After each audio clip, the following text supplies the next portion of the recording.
नमस्कार। छत्तीसगढ़ में क्या आदिवासियों का विरोध कांग्रेस सरकार के लिए बड़ा सिरदर्द बन जाएगी?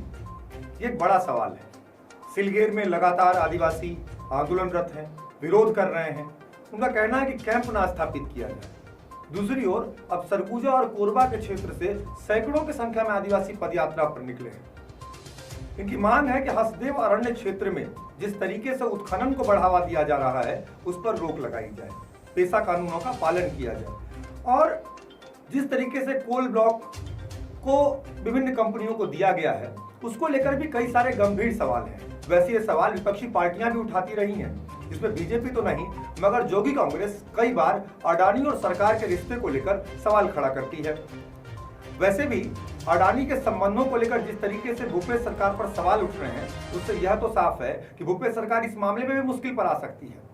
वैसे इस अरण्य यात्रा हसदेव अरण्य यात्रा की शुरुआत सरगुजा के उस हिस्से से हुई है जहां पर खुद 2015 में राहुल गांधी सभा लेने पहुंचे थे। राहुल गांधी ने साफ कहा था कि जल, जंगल और जमीन की इस लड़ाई में वह आदिवासियों के साथ हैं।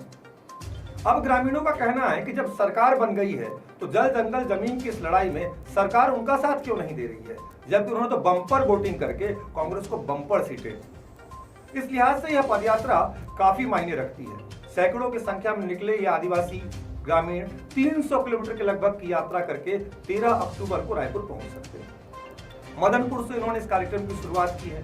मदनपुर वही जगह जो मैं आपको बताया कि राहुल गांधी वहां पर 2015 में पहुंचे थे और उन्होंने जल, जंगल, जमीन के बचाने का जो नारा है उसका समर्थन किया।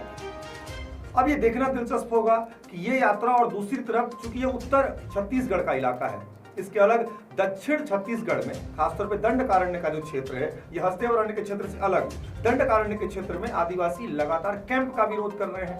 सरकार कह रही है कि जो विरोध कर रहे हैं उसमें काफी ज्यादा नक्सल समर्थक है, इसलिए वो कैंप नहीं चाहते। लेकिन हसदेव अरण्य एक अलग तरह की यात्रा है। इस यात्रा का उद्देश्य है कि जल, जंगल, जमीन को कैसे बचाया जाए और कैसे पेशा कानून को लागू किया जाए। परसा कोल ब्लॉक को किस तरीके से दिया गया उस मामले में एफआईआर हो, कंपनी पर भी एफआईआर हो, उन अधिकारियों पर भी एफआईआर हो जिन्होंने कोल ब्लॉक आवंटन में अपनी महती भूमिका निभाई। ग्राम सभाएं जब इन कोल ब्लॉक्स या दूसरे किसी भी तरह के खनिज संपदा के लिए जब ग्राम सभाओं का आयोजन होता है उसके अधिग्रहण के लिए, उस समय फर्जी ग्राम सभाएं ना कराई जाए। ये यात्रा लगभग 10 दिन तक चलेगी और जिस तरीके से यात्रा शुरू हुई है उससे लगता भी है कि इसको व्यापक समर्थन मिलेगा। राज्य सरकार पहले से ही सियासी खींचतान में फंसी हुई है, उस लिहाज से ये काफी अहम हो जाता है जहां पर विधानसभा में आदिवासी सीटों की संख्या सबसे ज्यादा है। वैसे में अगर आदिवासी सरकार के विरोध में उतर आए तो क्या 2023 में सरकार के लिए बड़ी चुनौती आदिवासी सीटें बन जाएंगी?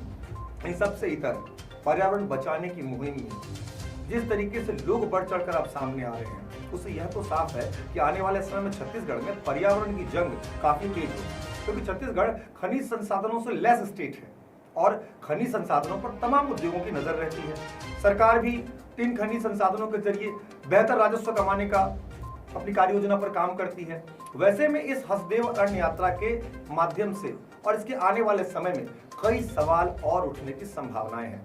हसदेव अरण्य यात्रा पर हमारी लगातार नजर बनी रहेगी और हम इस मामले से जुड़े तमाम अपडेट्स आपको उपलब्ध कराते रहेंगे।